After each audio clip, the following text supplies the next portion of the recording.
guys, welcome back to my channel Let's Learn with Akanksha। तो कल मैंने आप लोगों को बताया था प्रीपोजिशन के बारे में और उसके काइंड्स बताए थे। तो उसका पहला सिंपल प्रीपोजिशन के मैंने कुछ एग्जाम्पल दे दिए थे आप लोगों को समझाने के लिए। तो आज मैं सिंपल प्रीपोजिशन को एक्सप्लेन करूँगी और क्लासिफिकेशन बताऊँगी कि कौन कौन से प्रीपोजिशन होते हैं और उनकी कैसे कैसे यूसेज होते हैं सेंटेंसेस में। तो चलिए शुरुआत करते हैं सिंपल प्रीपोजिशन की। फर्स्टली मैं यहाँ पर लिख देती हूँ एग्जाम्पल्स जो मैंने कल आप लोगों को बताए थे, जैसे in, of, to, up, with, at, by. ठीक है, तो ये सारे इस तरीके के प्रीपोजिशन जो होते हैं वो सिंपल प्रीपोजिशन होते हैं। अब हम लोग बात करते हैं इनकी यूसेज की कि इनका यूसेज क्या है।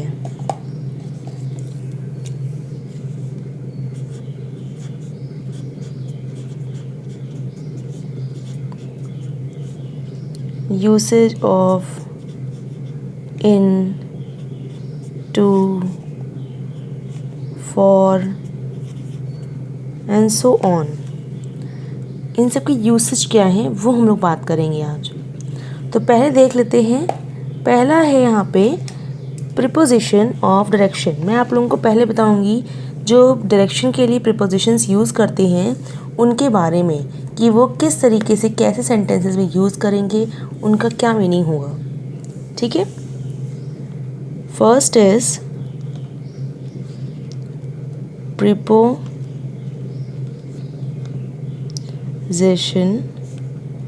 Of direction.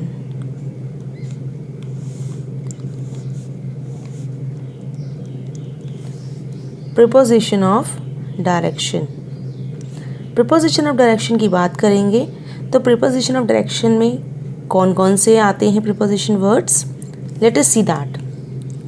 पहला है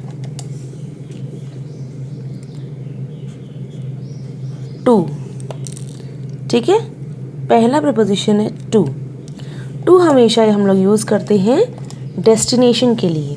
किसी लक्ष्य को अगर हम लोग निर्धारित करा है या उसको बताने के लिए हम लोग टू को यूज़ करेंगे। डेस्टिनेशन,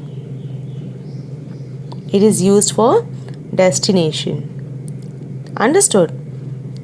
ये केवल डायरेक्शन की बता रहा है, टू के और भी बहुत सारे यूजेस होते हैं पर अभी मैं डायरेक्शन के लिए बता रही हूँ। तो to is used for destination. अब इसका एग्जाम्पल देख लेते हैं जल्दी से। He is going to the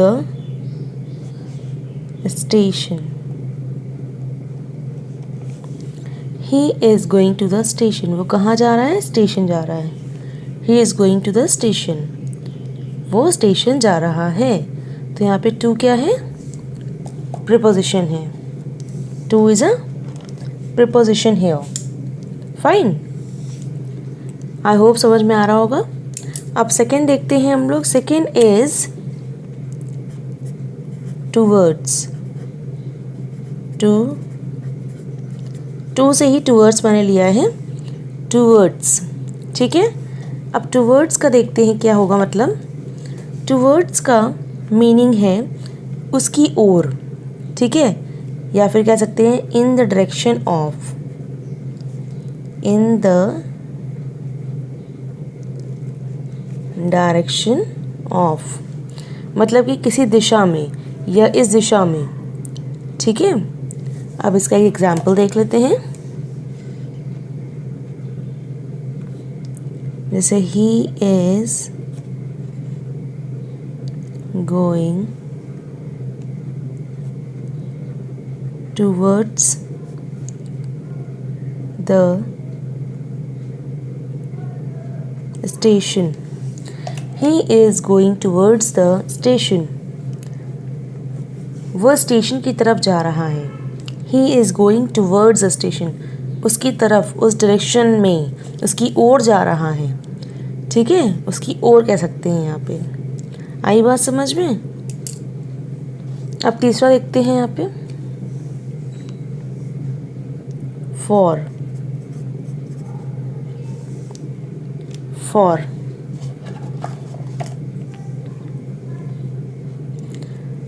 for का प्रयोग जो है वो भी प्रीपोजिशन ऑफ डायरेक्शन के लिए यूज़ में करते हैं हम लोग, डेस्टिनेशन को बताने के लिए करते हैं।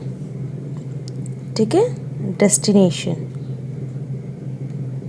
को बताने के लिए हम लोग फॉर का यूज़ करते हैं। नाउ एग्जाम्पल देखते हैं इसका। जैसे he is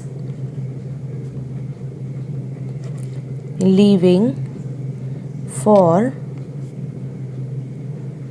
Delhi tonight. He is leaving for Delhi tonight. वो दिल्ली आज रात में निकल रहा है। He is leaving for Delhi tonight.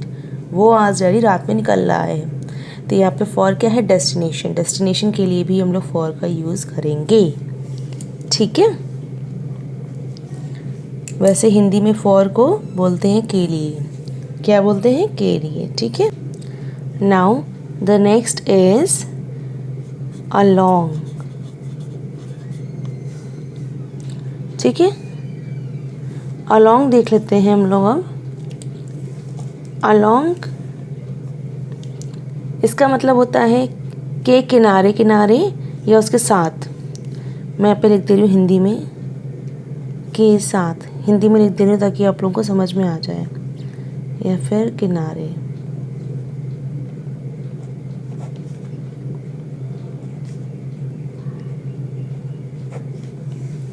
ठीक है, आई बात समझ में? अब इसका एग्जाम्पल देख लेते हैं। ही वॉक्स along the road. He walks along the road. इसका मतलब क्या हुआ? वो किनारे किनारे रोड के चल रहा है। He walks along the road. ठीक है, ना कि रोड पर। वो रोड पे नहीं चल रहा है। यहाँ पे मैं लिख देती हूँ हिंदी में भी। ठीक है, यहाँ पे ना कि रोड पे चल रहा है वो, ना कि ऑन द रोड। वो कहाँ चल रहा है? Along the road. ठीक है, किनारे किनारे। ठीक, आई बात समझ में आप लोगों को? अब देखते हैं हम लोग इसका नेक्स्ट, जो कि है अप। अब तो बहुत ही इजी है, अब तो समझ में आ ही रहा होगा आप लोगों को। अब मतलब होता है ऊपर से, ऊपर। फॉर एग्जाम्पल, यहाँ पे एग्जाम्पल ले लेते हैं एक सेंटेंस का। ही climbed up the trees. He climbed up the trees. वो कहाँ गया? ऊपर चढ़ के। He climbed up the trees. वो ऊपर चढ़ के पेड़ पे गया। तो यहाँ पे up जो है वो ऊपर से मतलब है और ये प्रीपोजिशन है। Understood? Now the next one is down. अब के बाद डाउन ही आता है। तो डाउन का मतलब क्या है? यहाँ पे डाउन का मतलब है नीचे।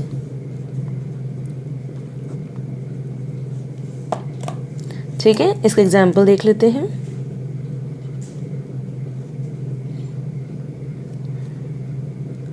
Money climbed down the trees. ये मनी जो है वो नीचे उतर के पेड़ से आई। ठीक है, नीचे उतर के।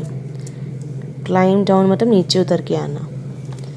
आई बात समझ में आप लोगों को? आई होप समझ में आ रहा होगा। अब चलिए बात करते हैं प्रीपोजिशन ऑफ टाइम की। ठीक है, तो प्रीपोजिशन ऑफ टाइम मैं यहाँ लिख देती हूँ। Preposition of time,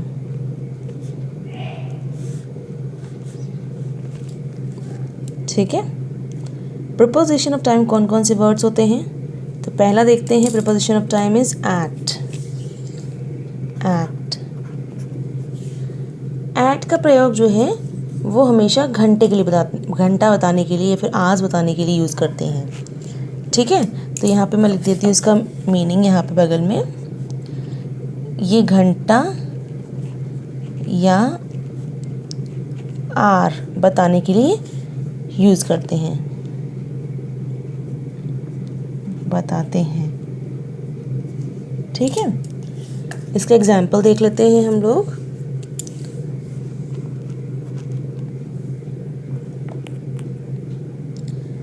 first is he came here, he came here at 8 o'clock। वो यहाँ पे कितने बजे आए? 8 बजे आए। he came here at 8 o'clock। तो at हमेशा यूज़ करेंगे प्रीपोजिशन ऑफ टाइम को बताने के लिए। ठीक, नेक्स्ट जो है वो थोड़ा सा एग्जाम्पल और लिख देती हूँ यहाँ पे और समझाने के लिए, ताकि और क्लियर हो जाए। जैसे कि मान लीजिए एट डॉन है, ठीक है, सुबह सुबह को डॉन बोलते हैं, जो एकदम भोर होता है। At daybreak, daybreak मतलब दोपहर के 12 बजे के बाद। एट सनराइज़, जब सूरज उगता है तो वो उसे बोलते हैं सनराइज़। एट नून, नून को ही बोलते हैं दोपहर। एट सनसेट, जब सूरज डूबता है। एट नाइट, जब रात होती है, एट नाइट उसे बोलेंगे। ठीक है, एट मिडनाइट, रात के 12 बजे, मिडनाइट। ठीक है, आई बात समझ में आप लोगों को? इसी तरीके से ही और भी होते हैं बहुत सारे। तो ऐट का प्रयोग या ऐट का यूज़ हम लोग इस तरीके से इन सेंटेंसेस को, इन वर्ड्स को यूज़ करके सेंटेंस बना सकते हैं। आई होप समझ में आ रहा होगा। तो चलिए नेक्स्ट देखते हैं। Next is on. ऑन, ठीक है, तो ऑन का प्रयोग दिन के लिए यूज़ करते हैं। दिन मतलब कि डे, डे के नाम तथा तिथि या डेट, तिथि या डेट के लिए ही हम लोग यूज़ करते हैं। इसके पहले हम लोग यूज़ करते हैं, इसके पहले। ठीक है, आई बात समझ में? तो हम लोग एग्जाम्पल देखते हैं इसका। एग्जाम्पल है you should come here on Monday। ठीक है, यहाँ पे प्रपोजिशन क्या है? ऑन है। You should come here on Monday, तुम्हें मंडे को आना है। ठीक है, ये समझ में आ गया होगा आपको। मैं आपको एक नोट लिखा देती हूँ, ये बहुत इम्पॉर्टेंट नोट है। This is very important note. ठीक है, वो क्या नोट है वो लिख लीजिए अगर आप लोग नोट कर रहे हैं कहीं पे भी इंफॉर्मेशन। तो this is very important.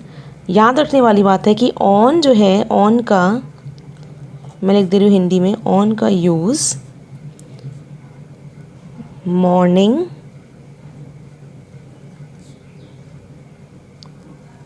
Evening के साथ नहीं होता है,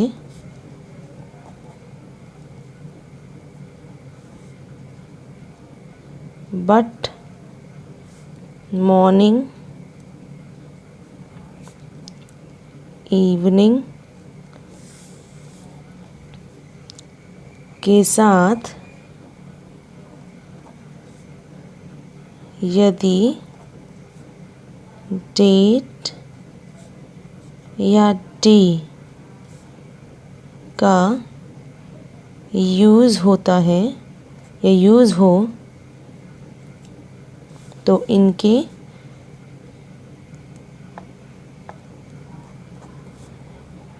पहले ऑन का प्रयोग होता है। ठीक है, एग्जाम्पल देख लेते हैं इसका। एग्जाम्पल जैसे in the morning, in the evening.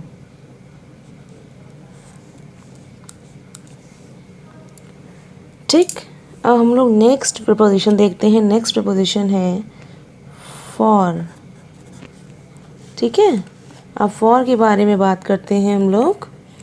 For का यूज़ क्या है? For is used for period of time. Period of time. ठीक है, पीरियड ऑफ टाइम का मतलब होता है जो निश्चित ना हो, अनिश्चित हो। अनिश्चित हो।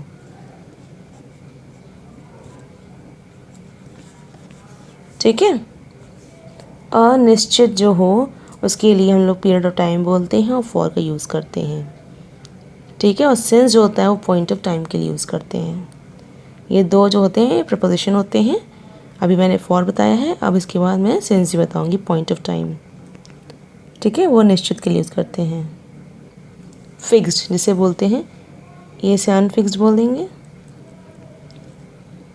उसे फिक्स्ड बोलेंगे। ठीक, जो इसका एग्जाम्पल देखते हैं हम लोग। He has lived here for a month. He has lived here for a month. वो यहाँ पे एक महीने से रह रहा है। वो यहाँ पे एक महीने से रह रहा है। For a month, एक महीने से।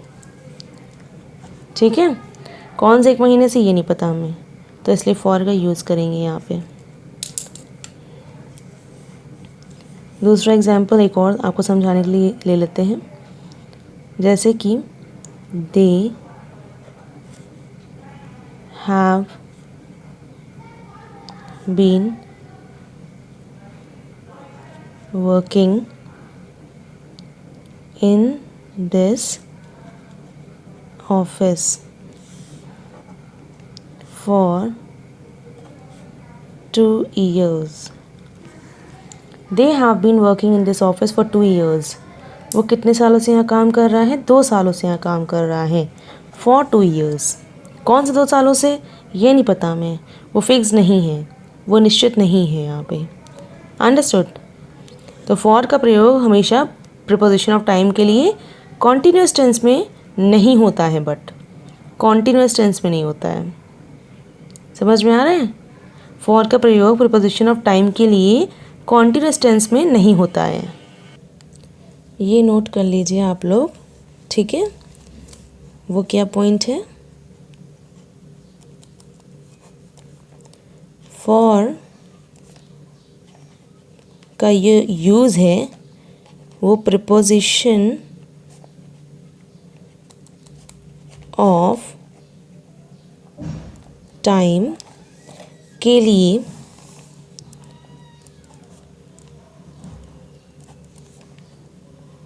कॉन्टीन्यूअस टेंस में नहीं होता है। ठीक है, कॉन्टीन्यूअस टेंस तो पता ही है आप लोगों को, उसमें नहीं होता है। जैसे कि एग्जाम्पल देख लीजिए।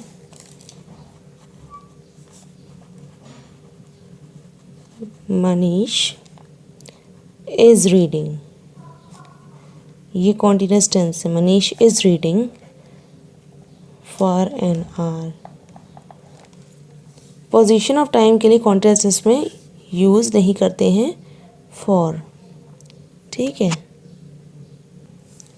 तो ये सेंटेंस क्या हुआ, एक तरह से गलत हुआ। Manish is reading for an hour, यहाँ पे ये सेंटेंस गलत हुआ। ठीक है, यहाँ पे क्या करेंगे, सेंटेंस को चेंज करेंगे और किस में करेंगे, प्रेजेंट परफेक्ट या फिर प्रेजेंट परफेक्ट कॉन्टिन्यूअस में।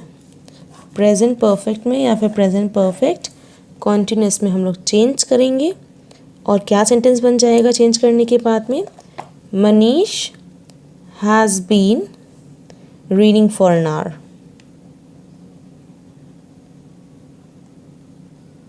Manish has been reading for an hour, यहाँ पे एन होगा। आई बात समझ में? तो यहाँ पे फॉर का यूज़ इस सेंटेंस में नहीं होगा। This is wrong, this is absolutely wrong and this is correct. समझ में आ गया? फॉर और सिंस दोनों। अभी तो सिंस बताया ही नहीं मैंने, सिंस बताती हूँ मैं। सिंस को लिख देते हैं यहाँ पे। ठीक है, सिंस का प्रयोग जो है हमेशा यूज़ करते हैं पॉइंट ऑफ टाइम के लिए, या यूज़ करते हैं पॉइंट ऑफ टाइम के लिए। ठीक, फिक्स्ड, ये फिक्स्ड होता है। अब इसका एग्जाम्पल देखते हैं हम लोग कैसे। He has been absent since May, वो एब्सेंट है मई से। ठीक है, तो यहाँ फिक्स्ड है कि वो मई से एब्सेंट है, तो यहाँ हमको पता है किस महीने से, मई से एब्सेंट है, तो इसीलिए यहाँ पे सिंस यूज़ करेंगे। ठीक है, इसमें भी एक पॉइंट नोट कर लीजिए आप लोग।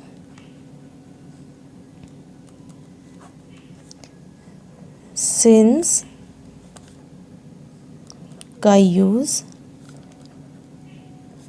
प्रीपोजिशन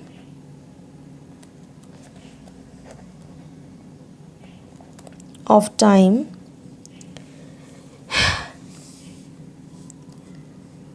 में सिर्फ प्रेजेंट परफेक्ट या present perfect continuous past perfect या पास्ट परफेक्ट कॉन्टिन्यूअस में होता है। ठीक है, आई बात समझ में आप लोगों को? ये बात समझ में आ गई होगी कि जो यूज़ है सिंस का वो प्रीपोजिशन ऑफ टाइम के लिए यूज़ करते हैं, और कहाँ कहाँ, present perfect continuous, past perfect continuous में ही करते हैं। ठीक है, फ्यूचर में नहीं करते हम लोग। आई बात समझ में आप लोगों को? आई होप समझ में आ रहा होगा। मैं सोच रही हूँ सिंपल प्रीपोजिशन को जितना मैंने बताया है इतना आज अच्छे से आप लोग पढ़िए, समझिए। इसकी मैं आगे की वीडियो और बनाऊंगी, नेक्स्ट वीडियो बनाऊंगी, क्योंकि वीडियो बहुत लंबी होती जा रही है। ठीक है, तो अभी मैं यहीं पे ख़त्म करती हूँ इस वीडियो को। So I will continue the video in the next session. So next session या नेक्स्ट वीडियो में इसके आगे का लेकर के आऊँगी मैं। So please like, share and subscribe to my channel. Up till then, bye bye and take care, bye.